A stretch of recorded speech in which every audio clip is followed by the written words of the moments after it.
తెలుగు శ్రోతలందరికీ నమస్కారం అండి. మన అలనాటి కథలు ఎవర్ గ్రీన్ స్టోరీస్ ఛానల్కి మీ అందరికీ స్వాగతం. మీనా నవల వింటున్నామండి. రచన శ్రీమతి ఎద్దనపూడి సులోచనారాణి గారు. ఇక ఆలస్యం చేయకుండా మనం కథలోకి వెళ్ళిపోదామండి.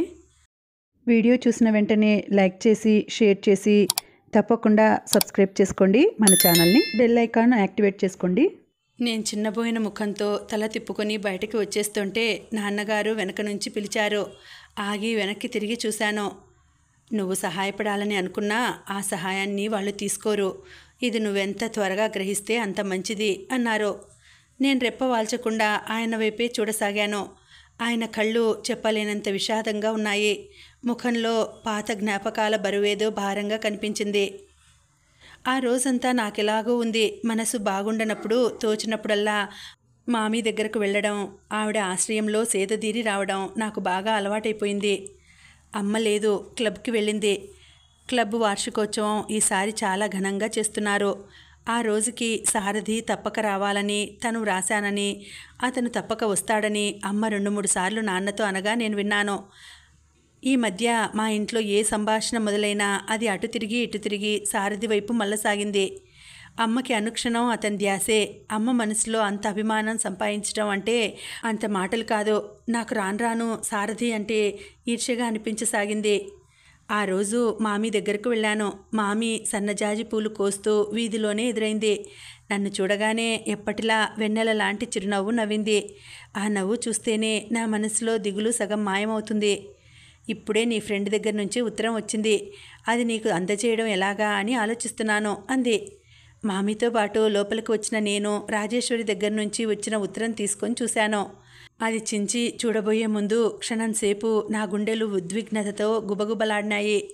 అందులో అన్నయ్యని ఎదిరించలేను అని ఒకే ఒక వాక్యం ఉంటే ఎంత బాగుంటుంది, ఎంత హాయిగా అనిపిస్తుంది. ఉత్తరం తీసి చదివాను. అందులో ఇలా ఉంది: వదినా, నీ ఉత్తరం చూడగానే నా మతిపోయింది. 2 రోజుల పాటు మనసులో లేదంటే నమ్ము, నా నోటికి అన్నం సహించలేదు, కంటికి నిద్ర పట్టలేదు.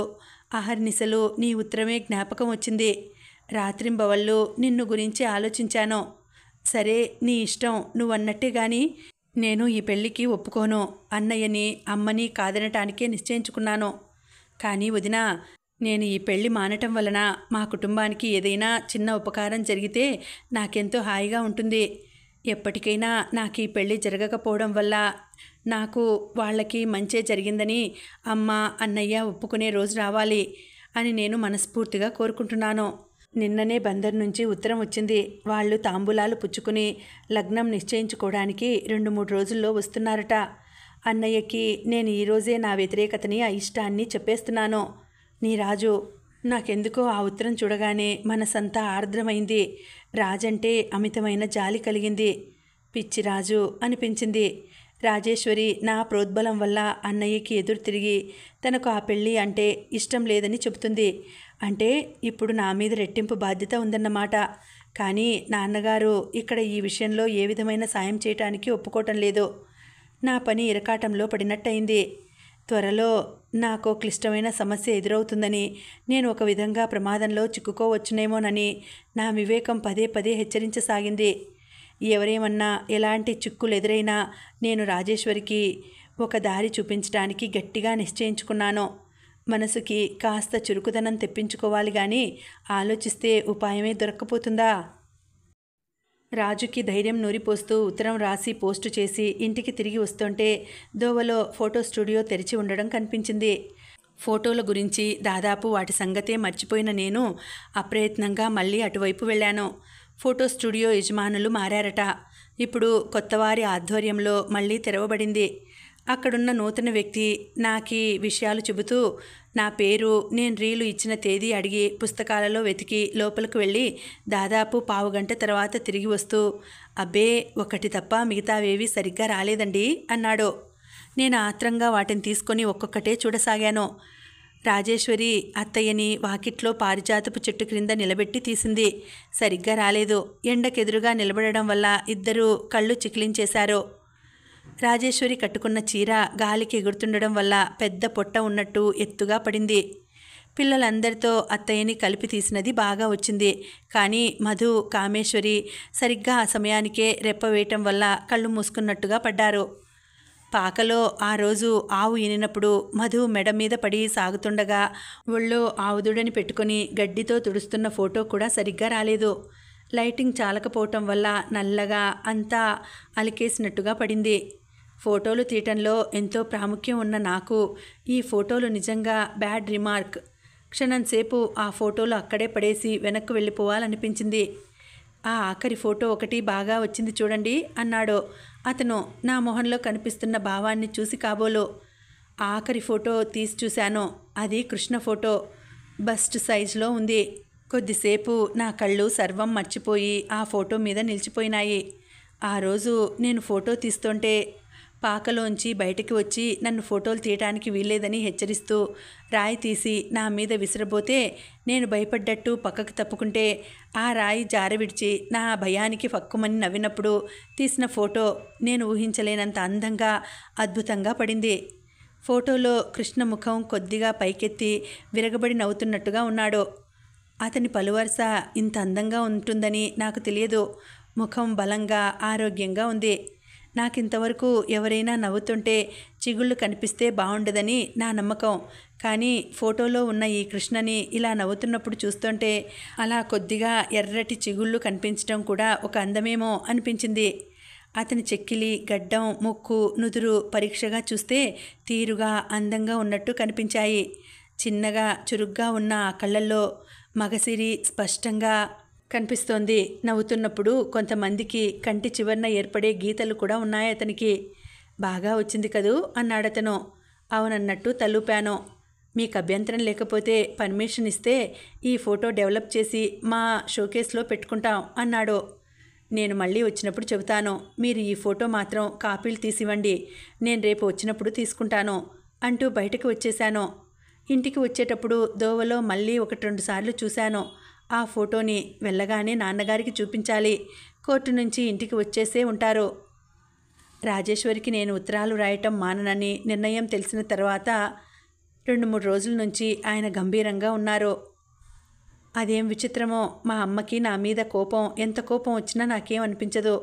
నాన్నగారు నా విషయంలో ఏ కాస్త చిరాకు పడ్డారని తెలిసినా నాకు తోచదు. మళ్ళీ ఆయన సరిగా మాట్లాడే వరకు అంతా శూన్యంగా, ఎంతో వెలితిగా అనిపిస్తుంది. మా ఇద్దరి మధ్య ఏర్పడిన ఈ చిన్న అభిప్రాయ భేదాన్ని ఈ ఫోటో చూపించి 4 కబుర్లు చెప్పి ఆయనని నవ్వించి మామూలుగా చేసేయాలని నా మనసులో నిర్ణయించుకున్నాను. నేను ఇంటికి వచ్చేసరికి నాన్నగారు అప్పుడే కోర్టు నుంచి వచ్చి బట్టలు మార్చుకున్నారు.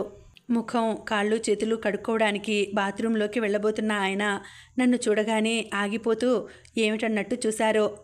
నాన్నగారు, మీకు చాలా నచ్చేది ఒకటి చూపిస్తాను, నాకేమిస్తారు అన్నాను చేతులు వెనక్కు పెట్టుకుని ఉత్సాహం నటిస్తూ. నాన్నగారు వెంటనే సమాధానం చెప్పకుండా నా వైపు పరిశీలనగా చూశారు. నిజంగా చూపిస్తాను, చెప్పండి ఏమిస్తారు?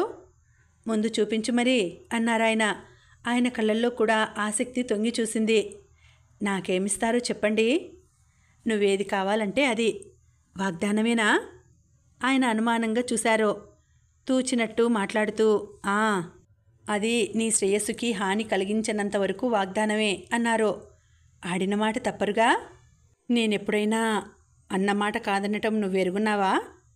లేదన్నట్టు తలూపాను. ఏది చూపించు.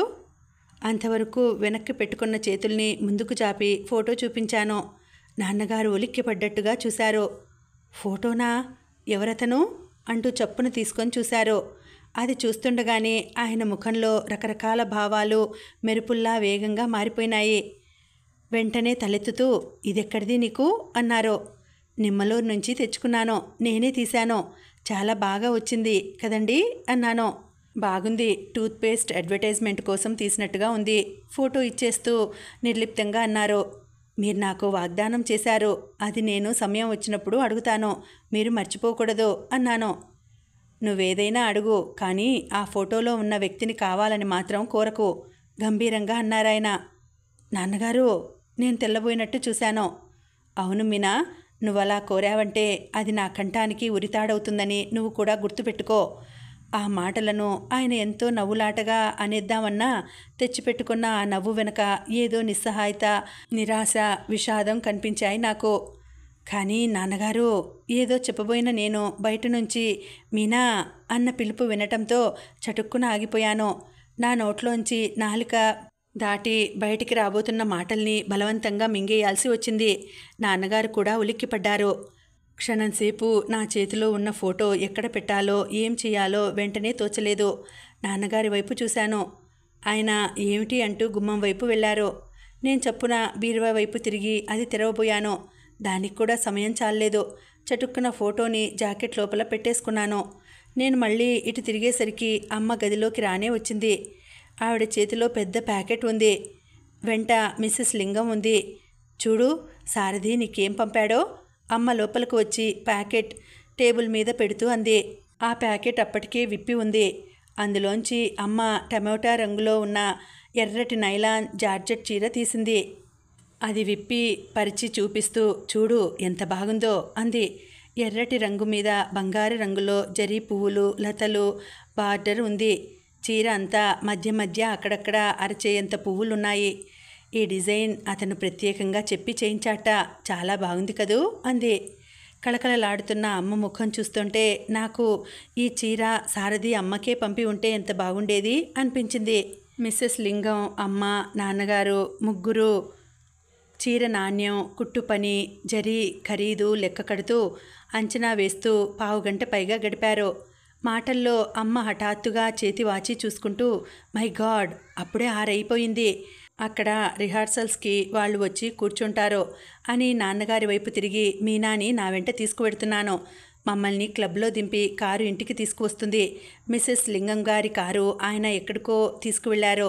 మేమిప్పుడు ట్యాక్సీలో వచ్చాం అంది. నాన్నగారు తలూపారు. ఈ డ్రైవర్ నారాయణ ఉండటం కాదు కానీ మధ్య నా ప్రాణానికి వచ్చింది. నారాయణ డ్రైవ్ చేస్తుంటే చస్తే ఆ కారు ఎక్కనని భీష్మించుకున్న అమ్మ అక్షరాల తన శబదాన్ని పాటించడంతో అమ్మ క్లబ్కి అక్కడికి ఇక్కడికి వెళ్ళేటప్పుడు డ్రైవ్ చేసే బాధ్యత నా మీద, నాన్నగారి మీద పడింది.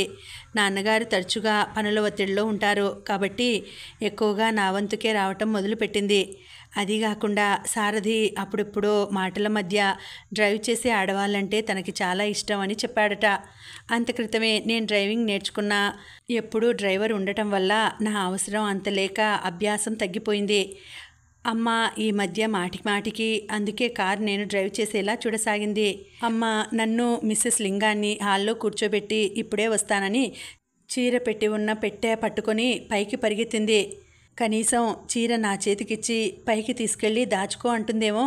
ఆ నెపంతో గుండెల దగ్గర దాచుకున్న ఫోటో కూడా దాచి రావచ్చునని ఎదురు చూసిన నాకు అక్కడ కూడా ఆశాభంగమే ఎదురైంది. అమ్మ ఆ చీరని తన బట్టల బీరువాలో భద్రం చేసి వచ్చింది. ఆ సాయంత్రం అమ్మ వాళ్లతో క్లబ్కి వెళ్ళిన నేను వెంటనే ఇంటికి రాలేకపోయాను. అమ్మ, మిస్సెస్ లింగం నాటకానికి కావలసిన కాస్ట్యూమ్స్ ఏవో కొనాలని బజారంతా తిప్పి నన్ను చంపారు. తిరిగి ఇంటికి వచ్చేసరికి రాత్రి 10 అయింది. నా గదిలోకి వచ్చి నేను బట్టలు మార్చుకునే ముందు హృదయంలో పదిలంగా దాగి ఉన్నట్టున్న కృష్ణ ఫోటో తీశాను. క్షణంసేపు దానివైపు తదేకంగా చూసిన నాకు అనుకోకుండా నాన్నగారి మాటలు గుర్తుకు వచ్చాయి. ఈ ఫోటోలో మనిషి కావాలని మాత్రం కోరకు. నాకెందుకో ఆ మాటలు జ్ఞాపకం రాగానే చెంపల్లోకి వెచ్చటి రక్తం ఒక్కసారి ప్రవహించినట్టయింది. ఏమనుకుంటున్నారు నాన్నగారు? కృష్ణ సుందరికి వాగ్దత్తుడైనట్టు తెలియదా? తెలిసి పరాయి వాళ్ల సొత్తుని కోరుకునే మూర్ఖురాలినా నేను? ఆంతర్యంలో ఎక్కడో మారుమూల నుంచి ఒక ప్రశ్న తలెత్తింది. ఒకవేళ కృష్ణ సుందరికి నిశ్చయం కాకపోయినట్టయితే? చిచి, ఆ ఆలోచనే నాకు లేదు. కృష్ణ అందానికంటే సమర్థత నన్ను ఎక్కువ ఆకర్షించింది. అతని వ్యక్తిత్వంలో స్నేహం అనే అంశం ఎక్కువగా ఉండటం వల్ల సాధారణంగా అందరూ చప్పున అతనంటే ఇష్టపడతారు. ఫోటో కుడి చేతితో పట్టుకున్న నేను దాన్ని ఎక్కడ దాచటమా అని కళ్ళతో గదంతా కలియ వెతికాను. అమ్మ కంటికి అందని, ఆవిడ చెయ్యి పడని చోటు ఒక్కటి కూడా కనిపించలేదు. చివరికి నా మంచం ప్రక్కగా తలవైపున ఉన్న రోజ్వుడ్ టేబుల్ మీద నాన్నగారు, మధ్యలో నేను, ఇంకోవైపు అమ్మ ముగ్గురు విడివిడిగా ఉన్న ఫోటో ఫ్రేమ్ తీసి వాటిల్లో నా ఫోటో ఉన్న ఫ్రేమ్ ఊడదీసి దానిలో నా ఫోటో వెనుక పెట్టేశాను. అక్కడ ఆ ఫోటో ఉన్నట్టు నాకు తప్ప ఎవరికీ తెలియదు. అలా ఫోటోలు తీసి చూసే అవకాశం ఎవరికీ రాదు. నేను ఎప్పుడు కావాలంటే అప్పుడు మంచం మీద పడుకునే చెయ్యి చేస్తే ఆ ఫోటో నాకు అందుతుంది కూడా. ఆ రాత్రి పడుకోబోయేటప్పుడు కూడా మళ్ళీ కృష్ణ ఫోటో తీసి చేతుల మధ్య పట్టుకొని నవ్వుతున్న ఆ ముఖాన్ని తదేకంగా పరిశీలనగా చాలాసేపు చూశాను. అమ్మ క్లబ్లో వార్షికోత్సవం ఆ రోజునే. రాత్రంతా అమ్మకి నిద్ర లేదు. క్లబ్ నుంచి ఇంటికి తిరిగి వచ్చేసరికి రాత్రి 1 గంట అయింది. ఉదయం ఎప్పుడు లేచిందో ఏమో, నేను లేచేసరికి క్లబ్కి వెళ్ళిపోయింది. అమ్మలో అదొక ప్రత్యేకత బాగా ఉంది. ఆవిడ ఏ పని మొదలుపెట్టినా తుది వరకు అన్నీ సవ్యంగా, తొందరగా, టైం ప్రకారం జరిగేలా ఒక కార్యక్రమం వేసుకొని దాని ప్రకారం ముందే జాగ్రత్త పడుతుంది. ఈ సంవత్సరం క్లబ్ యానివర్సరీ చాలా ఘనంగా జరుగుతోంది. దీనికి చాలా కారణాలున్నాయి. ఒకటి, అమ్మ ఈ సంవత్సరం నుంచి క్లబ్ సెక్రటరీగా మానేద్దామని అనుకుంటోంది. రెండోది, సారథి ఈ రోజున వస్తున్న అతిథులకి పరిచయం చేయబడుతున్నాడు. ప్రోగ్రాంకి ముఖ్యమైన వ్యక్తులు చాలామంది వస్తున్నారు. అంతా పర్ఫెక్ట్గా ఉండాలని అమ్మ మహా శ్రమపడుతోంది. ఇలాంటి సమయాల్లో అమ్మ రెట్టింపు పొడుగు పెరిగినట్టు, 4 కాళ్ళు 4 చేతులు ఉన్నట్టు, 10 నాలుకలతో మాట్లాడగలిగినట్టు ప్రవర్తిస్తుంది. ఇలాంటి సమయాల్లో నిజంగా ఆవిడ సమర్థత చూసి తీరాల్సిందే. అమ్మ నాకు రాత్రి చెప్పింది, ఈరోజు మధ్యాహ్నం ప్లేన్లో ఢిల్లీ నుంచి సారథి వస్తున్నాడు. నేను కారు తీసుకుని ఎయిర్పోర్ట్కి వెళ్ళాలి. ఆ విషయం నేనెక్కడ మర్చిపోతానో అన్నట్టు మళ్ళీ 12 గంటలకి ఫోన్ చేసింది. ఫోన్లో నేను కట్టుకోవాల్సిన చీర, జాకెట్టు, నగలు గడగడా చెప్పింది. మమ్మీ, నేను చిన్నపిల్లనా? నాకు ఏ బట్టలు కావాలో కూడా నేను సెలెక్ట్ చేసుకోలేనా? విసుగ్గా అన్నాను. నోరు మూసుకో, ఆ పాఠాలన్నీ తర్వాత చెబుదువు గాని, నేను చెప్పినట్టు తయారై వెళ్ళు. ఒక్క కసురు కసిరి ఫోన్ పెట్టేసింది. నాకు కళ్ళనీళ్ల పర్యంతం అయింది. నాకు స్వేచ్ఛ లేదు. అమ్మ అభిప్రాయానికి బానిసని అని గొంతు చించుకు అరవాలనిపించింది. ఇంతలో ఫోన్ మళ్ళీ గనగన అర్జెంటుగా పిలుస్తున్నట్టుగా మ్రోగింది. రిసీవర్ ఎత్తాను. అమ్మే మాట్లాడుతోంది. ఇదిగో బట్టలేసుకొని నువ్వు ఇక్కడికి వచ్చి నాకు కనిపించి వెళ్ళు. వినిపించిందా? అలాగే మమ్మీ. కాస్త త్వరగా తయారవు. నువ్వు చీర సింగారించేసరికి అక్కడి నుంచి వచ్చిన ప్లేన్ మళ్ళీ అక్కడికి వెళ్ళవచ్చు అన్నట్టు చేయకు. తెలిసిందా? తెలిసింది పల్లబిగోన అన్నాను. ఎయిర్పోర్టుకి వెళ్ళటానికి అక్షరాల అమ్మ చెప్పినట్టే తయారయ్యాను. ఆవిడ అసలే చాలా పనిలో ఉంది. రాత్రి సరిగ్గా నిద్రపోలేదు, భోజనం చేయలేదు. అక్కడ ఏ కాస్త విసుగు కలిగించినా అపర కాళిలా విరుచుకుపడుతుంది.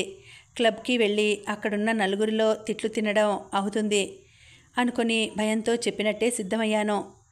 కార్ తీసుకుని అమ్మ దగ్గరకు వెళ్ళా. నారింజ రంగులో మంచి డిజైన్ ఉన్న సింథటిక్ చీర, దానికి మ్యాచ్ అయ్యే స్లీవ్లెస్ బ్లౌజ్ వేసుకున్నాను. కంఠానికి బిగువుగా ఉన్న కెంపులు, పచ్చలు పొదిగిన నెక్లెస్, వాటికి మ్యాచ్ అయ్యే జూకాలు పెట్టుకున్నాను. కుడి చేతికి జబ్బ మీద నాగుపాము మెలక వేసుకున్నట్టున్న వంకీ పెట్టుకుని, ఎడమ చేతికి బ్లాక్ డయల్ ఉన్న రిస్ట్ వాచి పెట్టుకున్నాను. నేను క్లబ్కు వెళ్ళేసరికి అమ్మ నాటకం వేస్తున్న వాళ్ల చేత ఫైనల్ రిహార్సల్స్ చేయిస్తోంది. కుర్చీలో కాలు మీద కాలు వేసుకుని కూర్చొని సూచనలు ఇస్తూ ఏవేవో చెబుతున్న ఆవిడని ఎవరెవరో వచ్చి ఏమిటేమిటో అడుగుతున్నారు. అమ్మ అధికారంగా ధీమాగా వాళ్ళు చేయాల్సిన పనులు పురమాయిస్తూ ఏ విధంగా చేస్తే ఆ పనులు తేలికగా జరుగుతాయో సలహాలు కూడా ఇస్తోంది. లోపలకు పిల్లిలా అడుగు పెట్టిన నన్ను పరీక్షగా చూస్తూ ఇలారా అని పిలిచింది. దగ్గరకు వెళ్ళాను. పక్క స్టూల్ మీద పెట్టిన తన బ్యాగ్ తీసి తెరచి అందులో లైట్ కలర్లో ఉన్న లిప్స్టిక్ తీసి ఇలా వంగు అంది. వంగాను. ఎడమ చేతి వేళ్లతో నా గడ్డం కొద్దిగా ఎత్తి పట్టుకొని లిప్స్టిక్ నా పెదవుల మీద దిద్దింది. ప్రక్కన నిలబడి ఉన్న ఒక ఆవిడని పిన్నులు అడిగి తీసుకుని కుర్చీలోంచి లేచి వచ్చి నా చీర సరిగా గుండెల దగ్గర ఎత్తుగా, నడుం దగ్గర సన్నగా, నా శరీరపు వంపులు స్పష్టంగా కనిపించేలా పిన్నులు పెట్టింది. తర్వాత మరోసారి పరీక్షగా చూసి సంతృప్తిగా తలాడిస్తూ బాగున్నావు, వెళ్ళు అంది. నేను వెళ్ళబోతుంటే వెనక్కు పిలిచి ఇదిగో గోళ్లు కొరకు, అతనికి గోళ్లు కొరికే ఆడవాళ్ళంటే చాలా చిరాకట అంది. నా గుండెల్లో ఒక్కసారి మంటలాంటిది లేచి భగ్గుమన్నట్టయింది. సీరియస్గా ముఖం పెట్టి అతనికి ఇంకేం నచ్చవో ఒక్కసారి చెప్పేయి మమ్మీ, రాసుకొని కంటతా పడతాను అన్నాను.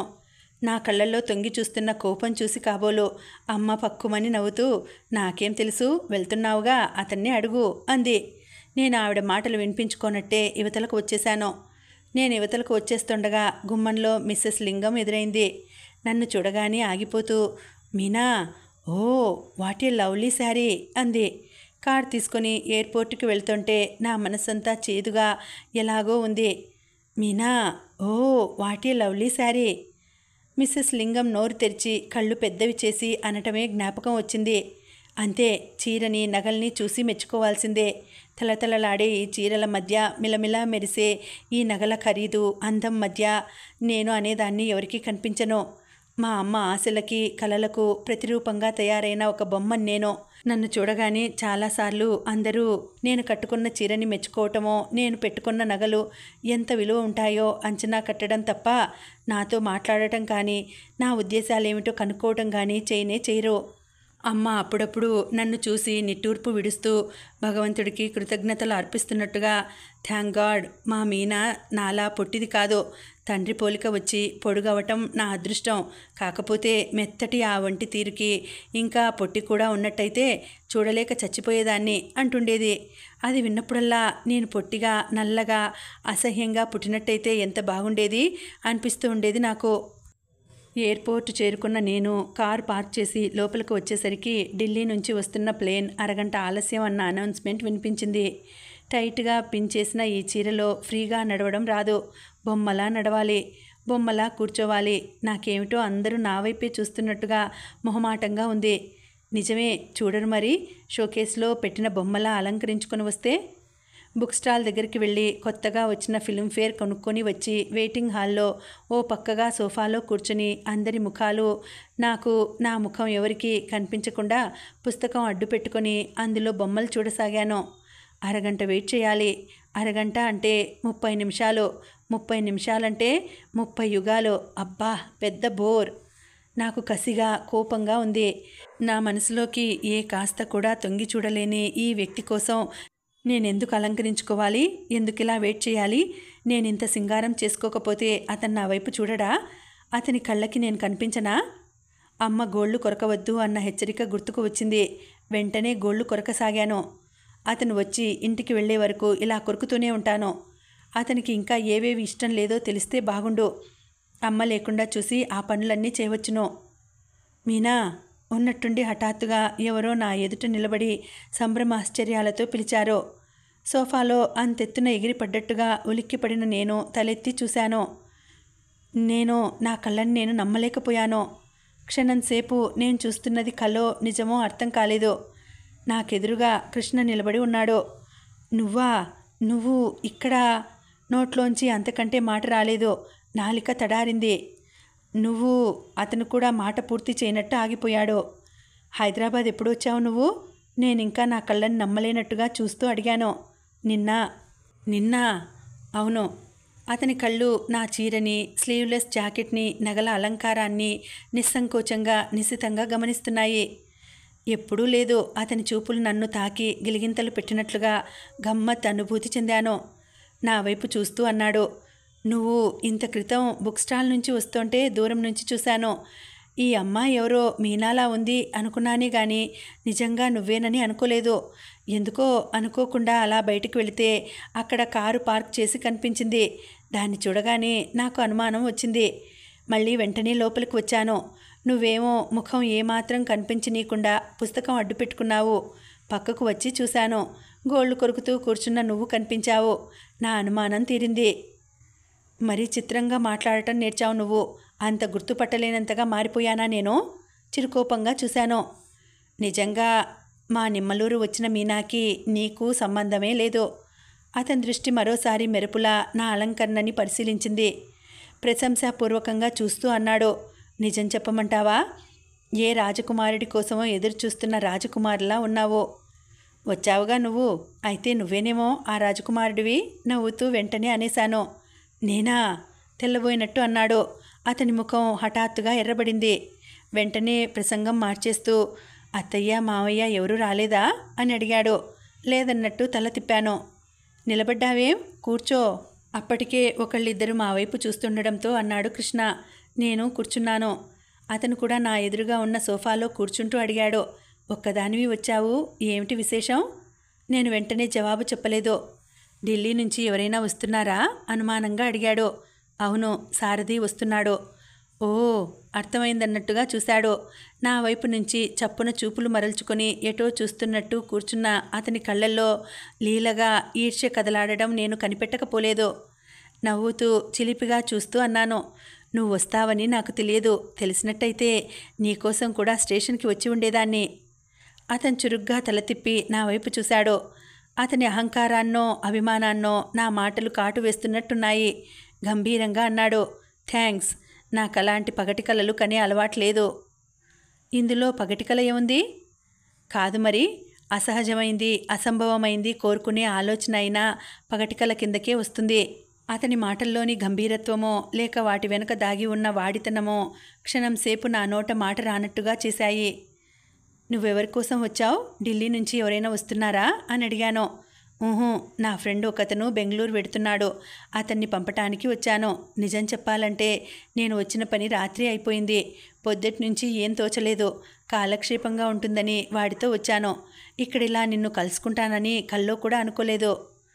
ఎందుకో గాని క్షణం క్రితం నన్ను చూడగానే అతని కళ్ళల్లో కలిగిన ఆనందం, సంభ్రమం, ఆశ్చర్యం క్రమంగా మెల్లిగా మాయమవటం గమనించాను నేను. ఎందుకొచ్చావు హైదరాబాద్ అడిగాను. కొద్దిగా పనుండి ఒకళ్ళని కలవాల్సి వచ్చింది. ఎవరిని ఆసక్తిగా అడిగాను. నిన్ను మాత్రం కాదు, కొంటెగా అన్నాడు. ఆ సంగతి నాకు తెలుసులే, నువ్వేం చెప్పక్కర్లేదు. ఎన్నాళ్ళుంటావు ఇక్కడ? ఈ రాత్రికి వెళ్ళిపోతున్నాను. ఈ రాత్రికా? అవును. ఏం? ఎంత దుర్మార్గుడివి నువ్వు! ఈ ఊరు వచ్చి నన్ను కలుసుకోకుండానే వెళ్ళిపోవాలనుకుంటున్నావు కదూ? అన్యాయమైన ఆరోపణకు గురి అయ్యి జవాబు చెప్పలేని వాడిలా నిస్సహాయంగా చూశాడు.